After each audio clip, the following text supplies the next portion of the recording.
आज हम बात करने वाले हैं अल्कोहल के निर्माण की विधि। और जो सबसे पहली विधि है वो है अम्ल उत्प्रेरित जल योजन द्वारा। मतलब क्या होगा कि हमें जल को जोड़ना है। जल योजन करना मतलब जल को जोड़ना। बेसिकली अब हम जल को जोड़ेंगे किसमें, देखो हमें लेना है यहाँ पर एक एल्कीन। क्या लेना है, हमें एक एल्कीन लेना है। तो मैं एल्कीन ले लेता हूँ आपका CH2 डबल बॉन्ड CH2 ले लिया एल्कीन। अब इसमें मुझे क्या जोड़ना है, जल को जोड़ना है। जल योजन, जल को जोड़ना है। तो बेसिकली क्या होगा, साथ ही साथ यहाँ पर आपको एक अम्ल भी लेना है। क्या करना है, एक अम्ल भी लेना है। और यदि आप अम्ल को नहीं लोगे तो बेसिकली ये रिएक्शन शायद ही हो पाए या बहुत कम हो पाएगी या इसकी स्पीड बहुत कम होगी। इसलिए हम क्या लेते हैं, अम्ल लेते हैं। इसलिए नाम है अम्ल उत्प्रेरित, मतलब जो जल अम्ल के द्वारा क्या हो, उत्प्रेरित हो बेसिकली। तो हमें ये करना है। उसके बाद होगा क्या, जो आपका H2 है, ऐसे लिख सकते हो HOH लिख सकते हो।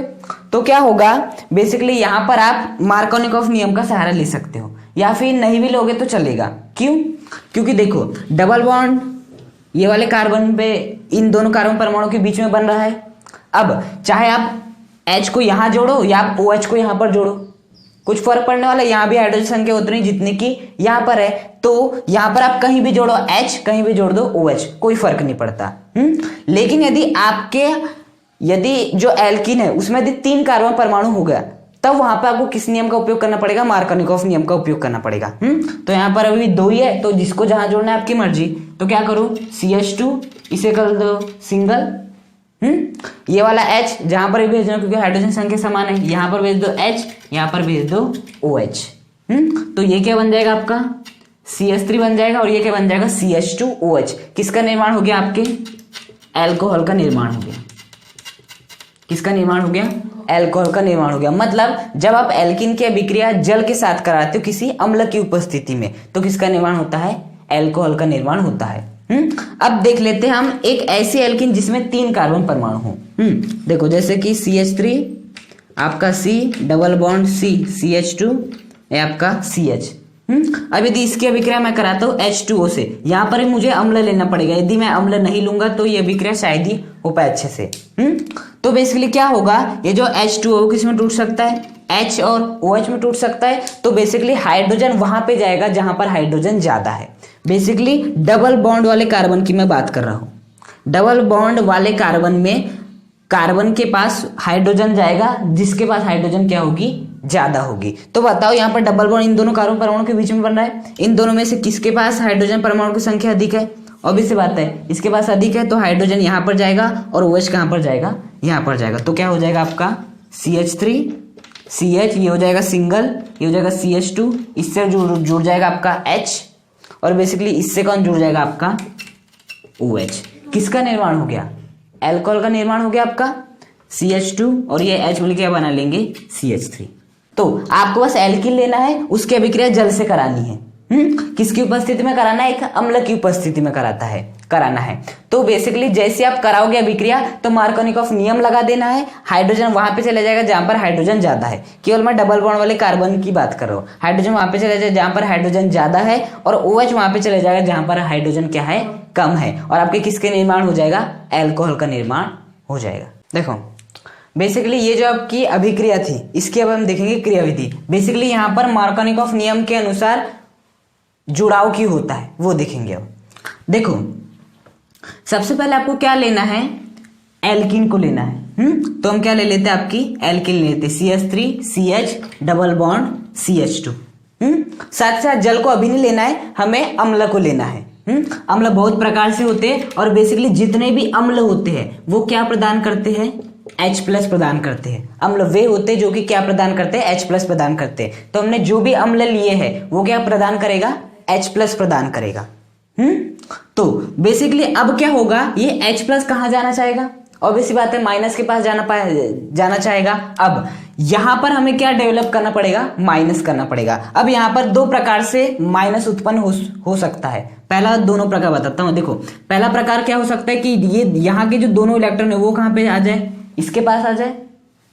तो बेसिकली क्या होगा, CH3 CH ये हो जाएगा सिंगल, दोनों इलेक्ट्रॉन इसके पास आ जाएंगे तो इसके ऊपर क्या आ जाएगा, माइनस आ जाएगा, क्योंकि दोनों यहाँ इस एक बंध के दोनों इलेक्ट्रॉन इसने ले ले तो इसके ऊपर माइनस, और बेसिकली इसके ऊपर क्या आ जाएगा, प्लस आ जाएगा। दूसरी परिस्थिति क्या बन सकती है कि ये वाले जो आपके दोनों इलेक्ट्रॉन है वो किस कार्बन के पास आ जाए, इस कार्बन के पास आ जाए, तो क्या होगा आपका CH3, CH के ऊपर क्या आ जाएगा, माइनस, उसके बाद CH2 है, इस CH2 के ऊपर क्या आ जाएगा आपका, प्लस आ जाएगा। इतनी बात आई समझ में। ये जो आपका यहाँ इस बंध के जो दोनों इलेक्ट्रॉन थे इसने ग्रहण कर लिया, जिसके कारण इस पर माइनस है, इसके ऊपर क्या आ गया, प्लस आ गया। अब बताओ ये वाला ज्यादा स्थायी है, ये वाला? ऑब्वियस सी बात है, ये वाला जो है वो अधिक स्थायी है। ये वाला अधिक स्थायी क्यों है? क्योंकि यहाँ पर द्वितीय कार्बोकैटायन बन रहा है, जबकि यहाँ पर प्राथमिक कार्बोकैटायन। ये वाला कार्बन जिस कार्बन से घिरा है, मतलब ये वाला जो कार्बन है वो केवल एक कार्बन से घिरा है, इसलिए प्राथमिक कार्बोकैटायन है। जबकि ये वाला कार्बन जिसके ऊपर प्लस है वो दो कार्बन से घिरा है, तो कौन सा कार्बोकैटायन है, द्वितीय कार्बोकैटायन है। कौन सा अधिक स्थायी होता है, द्वितीय कार्बोकैटायन अधिक स्थायी होता है। तो आपका जो ये वाला ऑप्शन है इसे हम क्या कर देंगे, कैंसिल कर देंगे। तो क्या हो जाएगा आपका CH3, CH के ऊपर था प्लस, और ये आपका था CH2, CH2 के ऊपर क्या था, माइनस। इस माइनस पे अटैक कौन करेगा, ये आपका H प्लस, तो यहाँ पर क्या आ जाएगा आपका H इस प्रकार से जुड़ जाएगा। तो आपका किसका निर्माण हो गया, CH3, CH के ऊपर प्लस CH3 निर्माण हो गया।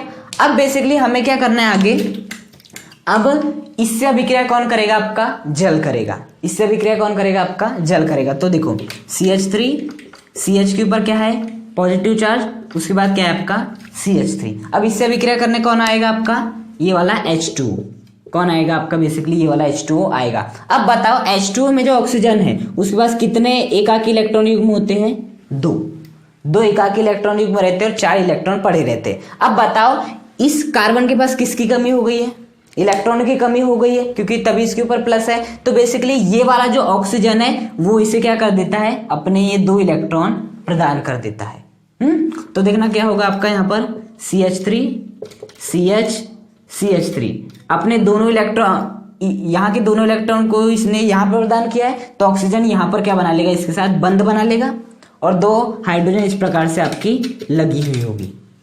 हाँ, ये बन गया होगी। इस ऑक्सीजन ने दोनों इलेक्ट्रॉन इसे दे दिए, पॉजिटिव चार्ज खत्म हो गया, इसने इसके साथ बंध बना लिया। अब बताओ ऑक्सीजन के कितने बंध है, 3 बंध है। ऑक्सीजन के यदि आपको कभी भी 3 बंध दिख जाए तो हमेशा उस पर क्या आएगा, पॉजिटिव चार्ज आ जाता है। ऑक्सीजन अधिकतम 2 बंध बनाता है, यदि कहीं 3 बंध दिखते हैं आपको तो उस पर क्या आ जाता है, पॉजिटिव चार्ज आ जाता है। ऑक्सीजन अभी 1 2 3 बॉन्ड बना रहा है।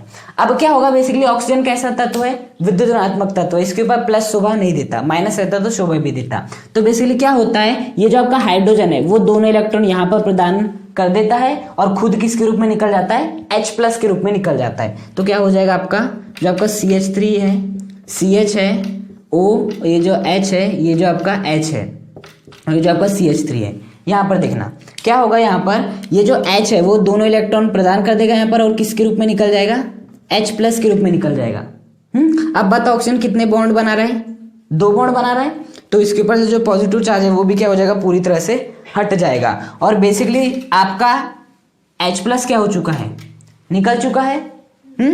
और बेसिकली कौन सा बन गया, CH3, CH ऊपर OH और CH3। यही यौगिक था जो कि देखो प्राप्त हुआ था हमें, बस OH कहाँ है, नीचे है, बाकी पूरा वही है। तो हमें जस्ट यही यौगिक प्राप्त हुआ था। देखना यहाँ पर हमने उत्प्रेरक क्या लिए थे, अम्ल, और अम्ल ने क्या प्रदान किया था, H प्लस। उत्प्रेरक क्या होते हैं, अभिक्रिया का कुछ नहीं बिगाड़ते, बस अभिक्रिया को फास्ट करते हैं। तो देखो अम्ल आया, अभिक्रिया को फास्ट कराया और अम्ल के रूप में निकल गया। उत्प्रेरक का काम यही होता है, वो कुछ नहीं करता अभिक्रिया को, बस उसके वेग को बढ़ा देता है। इसलिए तो देखो H प्लस के रूप में आया था, H प्लस के रूप में निकल गया। तो ये थी आपकी क्रियाविधि। सबसे पहले ये जो एल्किन था। अब बताओ यदि यहाँ पर अम्ल नहीं हो पाता तो यहाँ पर क्या प्लस चार्ज डेवलप हो पाता, तो क्या आपका H2O आक्रमण कर पाता, इस प्रकार से नहीं। इसलिए इस अभिक्रिया को क्या कहते हैं, अम्ल उत्प्रेरित जल योजन द्वारा। पहले इस एल्किन को उत्प्रेरित किसने किया है, अम्ल ने किया है, और फिर जाके जल आपका क्या हुआ है, ऐड हुआ है। इसलिए इसे क्या कहते हैं, अम्ल उत्प्रेरित जल योजन द्वारा। अम्ल ने आक्रमण किया, यहाँ पर इसके ऊपर आ गया माइनस, इसके ऊपर आ गया प्लस। जो आपका H प्लस था वो यहाँ पर जुड़ गया बेसिकली। अब इस प्लस को दोनों इलेक्ट्रॉन किसने दे दिया? ऑक्सीजन ने। फिर इसके साथ क्या बना लिया? बॉन्ड बना लिया। अब हाइड्रोजन ने दोनों इलेक्ट्रॉन इसे प्रदान कर दिया, तो बेसिकली इसका पॉजिटिव चार्ज खत्म, H प्लस के रूप में आया था, H प्लस के रूप में निकल गया और किसका निर्माण हो गया? एल्कोहल का निर्माण हो गया। आई बात समझ में?